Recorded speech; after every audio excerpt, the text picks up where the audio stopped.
ಬುಲೆಟಿನ್ಗೆ ಸ್ವಾಗತ. ನಾನು ಪವಿತ್ರ ಗೌಡ. ಇವತ್ತಿನ ಪ್ರಮುಖ ಸುದ್ದಿಗಳನ್ನ ನೋಡ್ತಾ ಹೋಗೋಣ. ಅದರಲ್ಲಿ ಸುದ್ದಿಗಳ ಹೈಲೈಟ್ಸ್ ಅನ್ನ ನೋಡುವುದಾದ್ರೆ,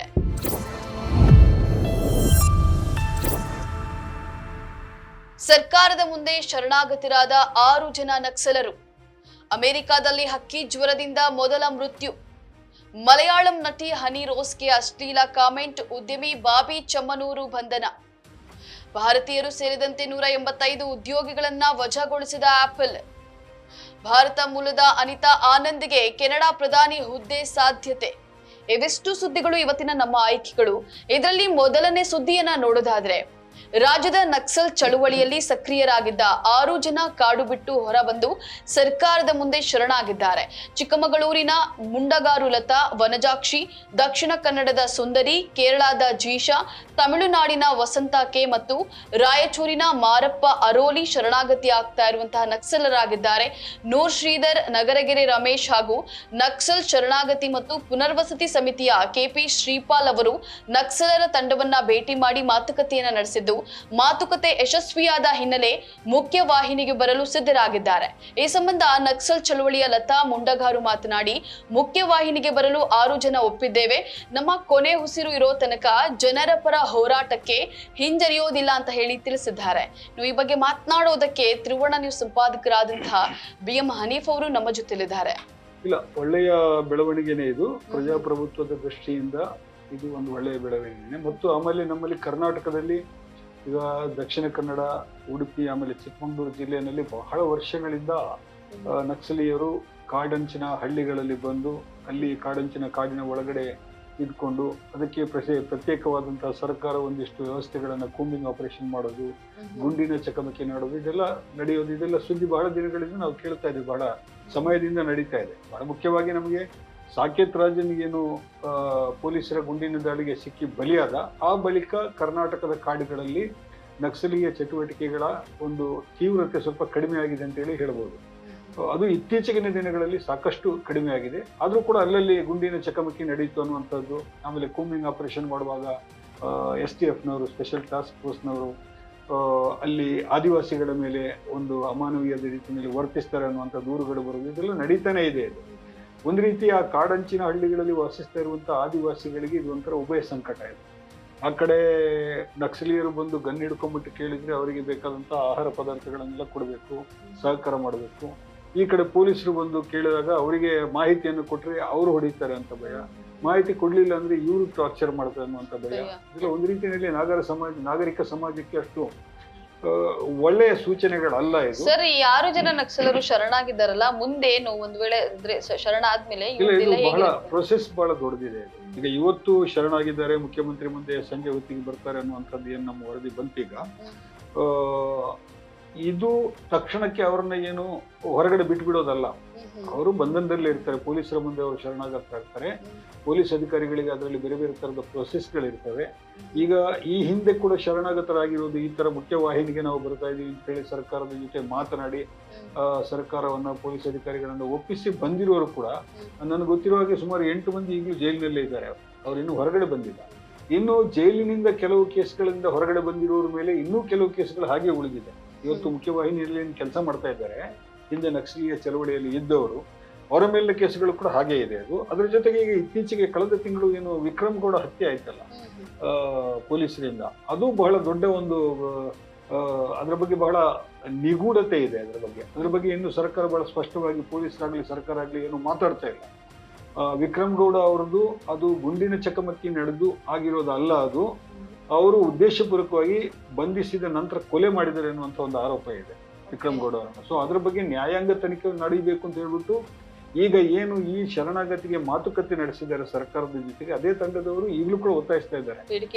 ಆದ್ರೆ ಪೊಲೀಸರಾಗ್ಲಿ ಸರ್ಕಾರ ಆಗ್ಲಿ ಅದಕ್ಕೆ ಪಾಸಿಟಿವ್ ಆದಂತ ರೀತಿಯಲ್ಲಿ ಇನ್ನು ಯಾವುದೇ ರೀತಿಯ ಪ್ರತಿಕ್ರಿಯೆಯನ್ನು ಕೊಟ್ಟಿಲ್ಲ. ಅದ್ರ ಬಗ್ಗೆ ನ್ಯಾಯಾಂಗ ತನಿಖೆ ಆಗಬೇಕು, ಸತ್ಯ ಹೊರಗೆ ಬರಬೇಕು. ಯಾಕಂತ ಹೇಳಿದ್ರೆ ನಕ್ಸಲರ ಕೈಯಲ್ಲಿ ಶಸ್ತ್ರಾಸ್ತ್ರಗಳಿದ್ರೆ ಅದರಿಂದ ಆಗುವ ಅಪಾಯಕ್ಕಿಂತ ಹೆಚ್ಚಾಗಿ ಸರ್ಕಾರದ ಪೊಲೀಸರು ಶಸ್ತ್ರಾಸ್ತ್ರಗಳನ್ನು ಬಳಸ್ತಾರಲ್ಲ, ಅದು ಬಹಳ ಡೇಂಜರಸ್ ಪ್ರಜಾಪ್ರಭುತ್ವಕ್ಕೆ. ಸೊ ಅಲ್ಲಿ ಮಾನವ ಹಕ್ಕುಗಳ ದಮನ ಆಗಿದೆ ಅಂತ ಹೇಳ್ಬಿಟ್ಟು ಈಗಾಗಲೇ ಬಹಳ ಕಂಪ್ಲೇಂಟ್ಗಳೆಲ್ಲ ಮಾನವ ಹಕ್ಕು ಆಯೋಗಕ್ಕೂ ಕೂಡ ಹೋಗಿದೆ. ಆ ಪ್ರಕರಣ ಕೂಡ ಇದೆ. ಆದರೆ ಎನಿಹೋ ಇದೀಗ ಒಂದು ಒಳ್ಳೆ ಸ್ವಾಗತಾರ್ಹ ಬೆಳವಣಿಗೆ. ಅವರಿಗೂ ಕೂಡ ಇಲ್ಲ ನಾವು ಸರ್ಕಾರದ ಜೊತೆಗೆ ಪ್ರಜಾಪ್ರಭುತ್ವದ ಸರ್ ಮಾದರಿನಲ್ಲಿ ಇದು ಒಂದ್ ವೇಳೆ ಅಂದ್ರೆ ಯಶಸ್ಸನ್ನ ಕಂಡ್ರೆ ನಮ್ ಮತ್ತೆ ಮಿಕ್ಕಿದಂತ ನಕ್ಸಲರು ಕೂಡ ಬಂದು ಶರಣಾಗತಿ ಆಗುತ್ತೆ ಇನ್ನೇನು ಹೆಚ್ಚಿನವರು ಇದ್ದಾಗೆ ಕಾಣಿಸ್ತಾ ಇಲ್ಲ. ಈಗ ಏನು ಶರಣಾಗತಿಗೆ ಏನು ತಂಡದ ಜೊತೆಗೆ ಮಾತುಕತೆ ನಡೆಸಿದಂತಹ ಮುಖಂಡರ ಮಾತುಗಳನ್ನೇ ನಂಬೋದಾದ್ರೆ ಕರ್ನಾಟಕದ ಕಾಡಿನಲ್ಲಿ ಇನ್ನು ಯಾವುದು ನಕ್ಷತ್ರ ಅಂತ ಇಂಪಾರ್ಟೆಂಟ್ ವ್ಯಕ್ತಿಗಳು ಯಾರು ಉಳಿದಿಲ್ಲ ಅಂತ ಅವ್ರು ಹೇಳ್ತಾ ಇದ್ದಾರೆ. ಆದ್ರೆ ನೋಡ್ಬೇಕು, ಗೊತ್ತಿಲ್ಲ ನಮಗೆ. ಇನ್ಯಾವತ್ತೋ ಒಂದಿನ 1 ತಿಂಗಳು ಬಿಟ್ಟು 2 ತಿಂಗಳು ಬಿಟ್ಟು ಮತ್ತೆ ಗುಂಡಿನ ಚಕಮಕಿ ಅಂತ ಹೇಳಿ ಸುದ್ದಿ ಬಂದ್ರೆ ಇದ್ದಾರೆ ಅಂತ ಹೇಳಿ ಗೊತ್ತಾಗುತ್ತೆ ಅಲ್ವಾ. ನೋಡೋಣ. ಆದ್ರೆ ಈ ಯೋಜನೆ ಏನಿದೆ ಇದು ಅಂದ್ರೆ ಅವರಿಗೆ ಮನವರಿಕೆ ಆಗಿದ್ರೆ, ಇಲ್ಲ ನಾವು ಶಸ್ತ್ರಾಸ್ತ್ರ ಹೋರಾಟ ಬೇಡ, ನಮಗೆ ಏನು ಕಾರ್ಮಿಕರ ಪರವಾಗಿ ಗಿರಿಜನರ ಪರವಾಗಿ ನಾವು ಹೋರಾಟ ನಡೆಸ್ತಾ ಇದ್ದೀವಿ, ಗಿರಿಜನರಿಗೆ ಅನ್ಯಾಯ ಆಗ್ತಾ ಇದೆ, ಅದನ್ನು ಮುಖ್ಯವಾಹಿನಿಯಲ್ಲೇ ಬಂದು ಪ್ರತಿಭಟನೆಯ ಮೂಲಕ ಪ್ರಜಾಪ್ರಭುತ್ವದ ವಿಧಾನಗಳ ಮೂಲಕ ನಾವು ಹೋರಾಟವನ್ನು ಮುಂದುವರಿಸಿ ಪಡೆಯಬಹುದು ಅಂತ ಅದನ್ನೇ ಲತಾ ಅವರು ಅವರ ಮಾತಿನಲ್ಲಿ ಹೇಳಿದ್ದಾರೆ. ನಮ್ಮ ಹೋರಾಟ ಮುಂದುವರಿಯಲಿದೆ ಅಂತ ಹೇಳಿ. ಎನಿಹೌ ನೋಡೋಣ ಏನಾಗುತ್ತೆ. ಎಸ್, ಇನ್ನು ಮುಂದಿನ ಸುದ್ದಿಯನ್ನ ನೋಡೋದಾದ್ರೆ H5N1 ಹಕ್ಕಿ ಜ್ವರದಿಂದ ಲೂಸಿಯಾನ ಸರ್ಕಾರಿ ಆಸ್ಪತ್ರೆಗೆ ದಾಖಲಾಗಿದ್ದ ರೋಗಿಯೊಬ್ಬ ಮೃತಪಟ್ಟಿದ್ದು, ಇದು ಅಮೆರಿಕಾದಲ್ಲಿ ಹಕ್ಕಿ ಜ್ವರದಿಂದ ಸಂಭವಿಸಿದ ಮೊದಲ ಸಾವಿನ ಪ್ರಕರಣವಾಗಿದೆ ಅಂತ ಹೇಳಿ ಅಧಿಕಾರಿಗಳು ಹೇಳಿದ್ದಾರೆ. ಮನೆಯಲ್ಲಿ ಕೋಳಿಗಳನ್ನ ಸಾಕ್ತಾ ಇದ್ದಂತ 65 ವರ್ಷದ ವ್ಯಕ್ತಿಯಲ್ಲಿ H5N1 ಸೋಂಕಿನ ಲಕ್ಷಣ ಪತ್ತೆಯಾದ ಹಿನ್ನೆಲೆಯಲ್ಲಿ ಡಿಸೆಂಬರ್ 18ರಂದು ಆಸ್ಪತ್ರೆಗೆ ದಾಖಲಿಸಲಾಗಿತ್ತು. ಅಮೆರಿಕಾದಲ್ಲಿ ಏಪ್ರಿಲ್ ಬಳಿಕ ಸುಮಾರು 70 ಮಂದಿ ಹಕ್ಕಿ ಜ್ವರಕ್ಕೆ ತುತ್ತಾಗಿದ್ದು, ಅವರಲ್ಲಿ ಹೆಚ್ಚಿನವರು ಕೃಷಿ ಕೆಲಸಗಾರರು, ಕೋಳಿ ಫಾರ್ಮ್ ಮತ್ತು ಹೈನುಗಾರಿಕೆ ಕ್ಷೇತ್ರದಲ್ಲಿ ಕೆಲಸ ಮಾಡುವವರಲ್ಲಿ ಈ ಸೋಂಕು ಹೆಚ್ಚಾಗಿ ಕಂಡು ಬಂದಿದೆ ಅಂತ ಹೇಳಿ ಅಮೆರಿಕದ ರೋಗ ನಿಯಂತ್ರಣ ಮತ್ತು ತಡೆ ಕೇಂದ್ರ ಹೇಳಿದೆ. ಮಲಯಾಳಂ ನಟಿ ಹನಿ ರೋಸ್ ಅವರ ಅಧಿಕೃತ ಫೇಸ್ಬುಕ್ ಪುಟದಲ್ಲಿ ಅಶ್ಲೀಲ ಕಾಮೆಂಟ್ಗಳನ್ನ ಮಾಡುವ ಮೂಲಕ ಲೈಂಗಿಕ ಕಿರುಕುಳ ನೀಡಿರುವ ಆರೋಪದಡಿ ಉದ್ಯಮಿ ಬಾಬಿ ಚಮ್ಮನೂರು ಅವರನ್ನ ಕೊಚ್ಚಿ ಪೊಲೀಸರು ಬಂಧಿಸಿದ್ದಾರೆ. ಬಾಬಿ ಅವರನ್ನ ಇಂದು ಬೆಳಗ್ಗೆ ವೈನಾಡಿನ ಎಸ್ಟೇಟ್ನಲ್ಲಿ ಬಂಧಿಸಲಾಗಿದ್ದು, ನ್ಯಾಯಾಧೀಶರ ಎದುರು ಹಾಜರುಪಡಿಸಲಾಗಿದೆ ಅಂತ ಹೇಳಿ ಅಧಿಕಾರಿಗಳು ತಿಳಿಸಿದ್ದಾರೆ. ಬಾಬಿ ವಿರುದ್ಧ ಭಾರತೀಯ ನ್ಯಾಯ ಸಂಹಿತೆಯ ಸೆಕ್ಷನ್ 75 ಸೇರಿದಂತೆ ವಿವಿಧ ಜಾಮೀನು ರಹಿತ ಸೆಕ್ಷನ್ಗಳ ಅಡಿಯಲ್ಲಿ ಕೊಚ್ಚಿ ಸೆಂಟ್ರಲ್ ಪೊಲೀಸರ ವಿರುದ್ಧ ಪ್ರಕರಣ ದಾಖಲಿಸಿದ್ದಾರೆ. ಆಪಲ್ ಕಂಪನಿಯ ಚಾರಿಟಿ ಷರತ್ತಿನ ದುರುಪಯೋಗಕ್ಕೆ ಸಂಬಂಧಿಸಿದ ಸಂಬಳ ವಂಚನೆಯನ್ನ ಬಹಿರಂಗಪಡಿಸಿದ ನಂತರ ಆಪಲ್ ಹಲವಾರು ಭಾರತೀಯರು ಸೇರಿದಂತೆ 185 ಉದ್ಯೋಗಿಗಳನ್ನ ವಜಾಗೊಳಿಸಿದೆ ಅಂತ ಹೇಳಿ ವರದಿಯಾಗಿದೆ. ವಜಾಗೊಂಡಿರುವ ಉದ್ಯೋಗಿಗಳ ಪೈಕಿ 6 ಜನರನ್ನ ಬೇ ಏರಿಯಾದ ಅಧಿಕಾರಿಗಳು ಹೆಸರಿಸಿದ್ದು, ಅವರ ವಿರುದ್ಧ ವಾರೆಂಟ್ಗಳನ್ನ ಹೊರಡಿಸಲಾಗಿದೆ. ಕ್ಯಾಲಿಫೋರ್ನಿಯಾದ ಕುಪರ್ಟಿನೋದಲ್ಲಿರುವ ಆಪಲ್ನ ಪ್ರಧಾನ ಕಚೇರಿಯಲ್ಲಿ ಈ ಘಟನೆ ನಡೆದಿದೆ ಅಂತ ಹೇಳಿ ವರದಿಯಾಗಿದೆ. ಕೆನಡಾದ ಹೊಸ ಪ್ರಧಾನಿ ಹುದ್ದೆಗೆ ಭಾರತೀಯ ಮೂಲದ ಸಚಿವೆ ಅನಿತಾ ಆನಂದ್ ಹೆಸರು ಗಟ್ಟಿಯಾಗಿ ಕೇಳಿ ಬರ್ತಾ ಇದೆ. ಪ್ರಧಾನಿ ಜಸ್ಟಿನ್ ಟ್ರೂಡೋ ಅವರು ರಾಜೀನಾಮೆ ನೀಡೋದಾಗಿ ಸೋಮವಾರ ಪ್ರಕಟಿಸಿದ್ರು. ಅನಿತಾ ಆನಂದ್ ಅವರು ಟ್ರೂಡೋ ಅವರ ಸಚಿವ ಸಂಪುಟದಲ್ಲಿ ಸಾರಿಗೆ ಸಚಿವರಾಗಿ ಕಾರ್ಯವನ್ನು ನಿರ್ವಹಿಸ್ತಾ ಇದ್ದು, ಹೊಸ ಪ್ರಧಾನಿ ಹುದ್ದೆಗೆ ಅವರ ಹೆಸರು ಮುಂಚೂಣಿಯಲ್ಲಿದೆ. ಅನಿತಾ ಆನಂದ್ ಕೆನಡಾದ ಲಿಬರಲ್ ಪಾರ್ಟಿಯ ಹಿರಿಯ ಸದಸ್ಯೆ. 2019ರಿಂದ ಸಂಸದರಾಗಿ ಕಾರ್ಯನಿರ್ವಹಿಸ್ತಾ ಇದ್ದಾರೆ. ಇಲ್ಲ, ಇದೊಂದು ಒಳ್ಳೆ ಸುದ್ದಿ ನಮಗೆ. ಕೆನಡಾದ ಜೊತೆಗೆ ಭಾರತದ ಸಂಬಂಧ ಇತ್ತೀಚೆಗಿನ ದಿನಗಳಲ್ಲಿ ಸ್ವಲ್ಪ ಹದಗೆಟ್ಟಿತ್ತು. ಒಂದಿಷ್ಟು ಅಲ್ಲಿಯ ಒಬ್ಬ ಉಗ್ರಗಾಮಿ ಸಿಖ್ ಉಗ್ರಗಾಮಿ ಚಟುವಟಿಕೆಗಳಲ್ಲಿ ತೊಡಗಿರುವಂತಹ ವ್ಯಕ್ತಿಯ ಒಂದು ಕೊಲೆ ಪ್ರಯತ್ನಕ್ಕೆ ಸಂಬಂಧಿಸಿ ಎಲ್ಲ ಭಾರತದಲ್ಲಿ ಅಲ್ಲಿ ಬಹಳ ದೊಡ್ಡ ಸಂಖ್ಯೆಯಲ್ಲಿ ಕೆನಡಾದಲ್ಲಿ ಭಾರತೀಯರಿದ್ದಾರೆ. ಬಹಳ ದೊಡ್ಡ ಸಂಖ್ಯೆ ಅಂದ್ರೆ ಅಮೆರಿಕದ ನಂತರ 2ನೇ ಸ್ಟೇಷನ್ ಕೆನಡಾ ಅನ್ನುವ ತರ ಆಗಿದೆ. ತುಂಬಾ ಒಳ್ಳೊಳ್ಳೆ ಕೆಲಸದಲ್ಲಿದ್ದಾರೆ ಮತ್ತು ಅಲ್ಲಿ ಬೇರೆ ಬೇರೆ ದೇಶಗಳ ಜನರಿದ್ದಾರೆ ಕೆನಡಾದಲ್ಲಿ. ಅದು ಒಂಥರ ಬಹಳ ಮಿಶ್ರ ಒಂದು ದೇಶಗಳ ಒಂದು ಸಮ್ಮಿಶ್ರ ಸಂಸ್ಕೃತಿ ಅಲ್ಲಿದೆ. ಒಳ್ಳೆಯ ಕೆಲಸಗಳು ಕೂಡ ನಮ್ಮವರಿಗೆ ಸಿಗ್ತಾ ಇದೆ. ಇನ್ನು ನೋಡ್ಬೇಕು, ಇವರು ಈಗ ತಕ್ಷಣಕ್ಕೆ ಅವರು ಅನಿತಾ ಆನಂದ್ ಅವರೇನು ಪ್ರಧಾನಮಂತ್ರಿಯಾಗಿ ಆಯ್ಕೆ ಆಗುದಿಲ್ಲ. ಯಾಕಂತ ಹೇಳಿದ್ರೆ ಕೆನಡಾದ ಸಿಸ್ಟಮ್, ರಾಜಕೀಯ ಸಿಸ್ಟಮ್ ಬೇರೆ ತರ ಇದೆ, ನಮ್ ತರ ಅಲ್ಲ. ಇಲ್ಲಿ ಎಂಪಿಗಳು ಸೇರ್ಕೊಂಡ್ಬಿಟ್ಟು ಒಬ್ರನ್ನ ಇಲ್ಲ ನಮ್ಗೆ ಇವ್ರ ನಾಯಕರು ಬೇಡ, ನಾವು ಇವ್ರನ್ನ ಕೆಳಗಿಳಿಸ್ತೀವಿ ಅಂತ ಹೇಳಿ ಬಂಡಾಯ ಇದ್ರೆ ಇಲ್ಲಿ ಕೆಳಗಿಳಿಸಬಹುದಲ್ಲ. ಅಲ್ಲಿ ಆತರ ಇಲ್ಲ. ಈಗ ಅಲ್ಲಿ ಏನಾಗಿದೆ, ಲಿಬರಲ್ಸ್ ಪಾರ್ಟಿಯ ಮುಖ್ಯಸ್ಥರಾಗಿ ಅವರಿದ್ದಾರೆ. ಒಂದು ಲಿಬರಲ್ಸ್ ಪಾರ್ಟಿಯ ಅಧ್ಯಕ್ಷರಾಗಿ ಅವರಿದ್ದಾರೆ, 2ನೇದು ಪ್ರಧಾನಿಯಾಗಿ 2 ಹುದ್ದೆನಲ್ಲಿ ಅವರಿದ್ದಾರೆ.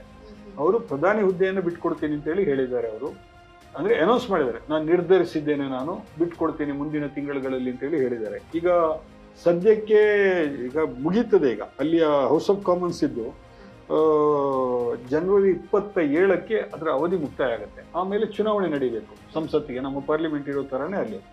ಆ ಚುನಾವಣೆ ನಡೆಯೋದಕ್ಕಿಂತ ಮುಂಚೆ ಈಗ ಆ ನಂತರ ಮಾರ್ಚ್ ವರೆಗೆ ಇವರು ಈ ಸಂಸತ್ತನ್ನ ಅಮಾನತಿನಲ್ಲಿ ಇಡ್ತಾರೆ ಅಂತ ಹೇಳ್ಬಿಟ್ಟು ಸುದ್ದಿ ಇದೆ. ಈಗ ಕೆನಡಾದಿಂದ ಬಂದಿರೋ ಸುದ್ದಿಗಳ ಪ್ರಕಾರ ಮಾರ್ಚ್ ವರೆಗೆ ಇವರು ಇದನ್ನು ಅಮಾನತಿನಲ್ಲಿ ಇಡ್ತಾರೆ. ಅಂದ್ರೆ ಅಲ್ಲಿವರೆಗೆ ಹಂಗಾಮಿ ಸರ್ಕಾರವಾಗಿ ಕಾರ್ಯನಿರ್ವಹಿಸ್ತಾ ಇದ್ದಾರೆ. ಮಾರ್ಚ್ ಅಲ್ಲಿ ಕೆನಡಾದ ಸಂಸತ್ತಿನಲ್ಲಿ ಈ ಸರ್ಕಾರದ ಖರ್ಚು ವೆಚ್ಚವನ್ನು ನೋಡ್ಕೋಬೇಕಲ್ವಾ, ಅದಕ್ಕೆ ಒಂದು ಹಣಕಾಸು ಮಸೂದೆಯನ್ನು ಮಂಡಿಸ್ತಾರೆ. ಯಾಕಂದ್ರೆ ಚುನಾವಣೆ ನಡೆಯುವವರೆಗೆ ಸರ್ಕಾರಿ ನೌಕರರ ಸಂಬಳ ಪಾವತಿ ಆಗಬೇಕು, ಬೇರೆ ಬೇರೆ ಖರ್ಚು ವೆಚ್ಚಗಳಿಗೆಲ್ಲ, ಅದಕ್ಕೆಲ್ಲ ಒಂದು ನಮ್ಮಲ್ಲೂ ಮಾಡ್ತಾರೆ ಹಣಕಾಸು ಮಸೂದೆಯನ್ನು ಮಂಡಿಸೋದು. ಆ ತರದೊಂದು ಮಸೂದೆಯನ್ನು ಮಂಡಿಸಬೇಕಾಗಿದೆ. ಅಕಸ್ಮಾತ್ ಆ ಮಸೂದೆ ಮಂಡಿಸುವಂತ ಸಂದರ್ಭದಲ್ಲಿ ಪ್ರತಿಪಕ್ಷದವರೆಲ್ಲ ಸೇರ್ಕೊಂಡ್ಬಿಟ್ಟು ಅದರ ವಿರುದ್ಧ ಜಾಸ್ತಿ ಮತ ಹಾಕಿದ್ರೆ ಅವಾಗ ಅವಿಶ್ವಾಸ ನಿರ್ಣಯ ಆದಂಗೆ ಆಗುತ್ತೆ ಪ್ರಧಾನಿ ಮೇಲೆ. ಆವಾಗ ಒಂದು ಸಾಂವಿಧಾನಿಕ ಬಿಕ್ಕಟ್ಟು ಅಲ್ಲಿ ಸಂಭವಿಸುತ್ತೆ.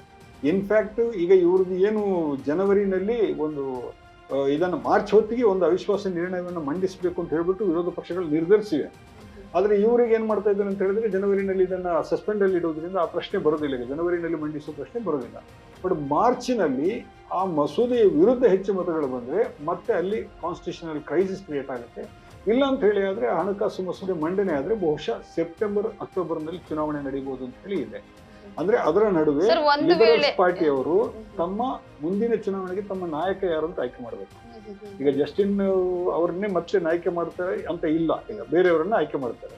ಈಗ ಬೇರೆಯವರನ್ನ ಆಯ್ಕೆ ಮಾಡುವಾಗ ನಮ್ಮ ಅನಿತಾ ಆನಂದ್ ಅವರ ಹೆಸರು ಕೂಡ ಮುಂಚೂಣಿಯಲ್ಲಿದೆ ಅಂತ ಹೇಳಿ ಬೇರೆ ಒಂದು 3-4 ಮಂದಿ ಸಚಿವರು ಒಂದ್ ವೇಳೆ ನಾನು ರಾಜೀನಾಮೆ ಕೊಡ್ತೀನಿ ಅಂತ ಹೇಳಿ ಪಟ್ಟು ಹಿಡಿದು ಕೂತ್ರೆ ಏನಾಗ್ತದೆ? ಅಲ್ಲೆಲ್ಲ ಹೇಳಿದ್ದಾರೆ ಅವರು ರಾಜೀನಾಮೆ ಕೊಡ್ತೀನಿ ಅಂತ ಹೇಳ್ಬಿಟ್ಟು.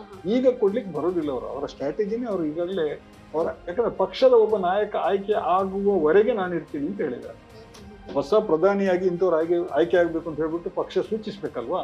ಅವರ ಸಂಪುಟದಲ್ಲಿರುವಂತ ಸಚಿವರಿರ್ಬೋದು ಅಥವಾ ಯಾರೋ ಸಂಸತ್ ಸದಸ್ಯರಿರ್ಬೋದು ಆ ಪಕ್ಷದ್ದು, ಅದನ್ನೇ ಹೇಳಿದ ನಂತರ ಇವರ ರಾಜೀನಾಮೆ ಊರ್ಜಿತಕ್ಕೆ ಬರುತ್ತೆ. ಹಾಗಾಗಿ ಅನಿತಾ ಆನಂದ್ಗೆ ನಾವು ಈಗಾಗಲೇ ನಾವು ಕಂಗ್ರಾಚ್ಯುಲೇಷನ್ ಅಂತ ಹೇಳಲಿಕ್ಕೆ ಖುಷಿ ಪಡ್ಲಿಕ್ಕೆ ಏನು ಕಾರಣಗಳು ಅಷ್ಟು ಇಲ್ಲ. ನೋಡೋಣ ಎಷ್ಟು ತಿಂಗಳು ಹಿಡಿದು. ಅಲ್ಲಿಯ ಪ್ರೊಸೆಸ್ ಆ ತರ ಇದೆ, ಅಲ್ಲಿಯ ಚುನಾವಣೆಯ ಪ್ರೊಸೆಸ್ ಎಲ್ಲ ಅದೇ ತರ ಇದೆ. ಹಿಂದೆ ಕೂಡ ಹೀಗೆ ನಡೆದಿದೆ. ಹಿಂದಿನ ಸಲ ಪ್ರಧಾನಿ ಒಂದು ಆಯ್ಕೆಯಾಗಿ ಹೊಸ ಪ್ರಧಾನಿ, ಒಬ್ಬ ಪ್ರಧಾನಿ ರಾಜೀನಾಮೆ ಕೊಟ್ಟು ಇನ್ನೊಂದು ಹೊಸ ಪ್ರಧಾನಿ ಆಯ್ಕೆ ಆಗೋದ್ರ 3-4 ತಿಂಗಳು ಹಿಡಿದಿದೆ ಆ ಪ್ರೊಸೆಸ್ಸಿಗೆ. ನಮ್ಮ ದೇಶದ ತರ ಅಲ್ಲ, ಅಲ್ಲಿದ್ದು ಬೇರೆ ಒಂದು ಡಿಫ್ರೆಂಟ್ ಆದಂತ ಪದ್ಧತಿ ಇದೆ. ಅಲ್ಲಿ ಹೇಗೆ ಅಂತ ಹೇಳಿದ್ರೆ ಅಲ್ಲಿ ಒಬ್ರು ಗವರ್ನರ್ ಜನರಲ್ ಇದ್ದಾರೆ, ನಮ್ಮ ರಾಜ್ಯಪಾಲರು ಇರ್ತಾರಲ್ಲ ಆ ತರ, ರಾಷ್ಟ್ರಪತಿ ಆ ತರ ಗವರ್ನರ್ ಜನರಲ್ ಇದ್ದಾರೆ. ಅವರನ್ನ ಲಂಡನ್ನಿನ ರಾಜಕುಮಾರ್ ಇದು ಮಾಡ್ತಾರೆ, ನೇಮಕ ಮಾಡ್ತಾರೆ ಅವರು. ಆ ತರದ ಪದ್ಧತಿ ಇದೆ ಅಲ್ಲಿ. ಹಾಗಾಗಿ ಡಿಫ್ರೆಂಟ್ ಆಗಿದೆ. ನೋಡೋಣ, ನೇಹೋ ಅನಿತಾ ಆನಂದ್ ಅವರಿಗೆ ಅವಕಾಶ ಸಿಗಲಿ, ತನ್ನ ಮೂಲಕ ಇನ್ನೊಂದು ದೇಶದಲ್ಲಿ ಭಾರತ ಮೂಲದ ಒಬ್ರು ಮಹಿಳೆ ಪ್ರಧಾನಿ ಆಗ್ತಾರೆ ಅಂತ ಹೇಳಿದ್ರೆ ಅದು ಬಹಳ ಸಂತೋಷದ ಸಂಗತಿ. ವೀಕ್ಷಕರೇ ನೋಡಿದ್ರಲ್ಲ, ಇವೆಷ್ಟು ಇವತ್ತಿನ ಚರ್ಚಾ ವಿಚಾರಗಳು. ಮುಂದಿನ ಎಪಿಸೋಡ್ ನಲ್ಲಿ ಮತ್ತೆ ಸಿಗ್ತೀವಿ. ಅಲ್ಲಿವರೆಗೂ ನಮಸ್ಕಾರ.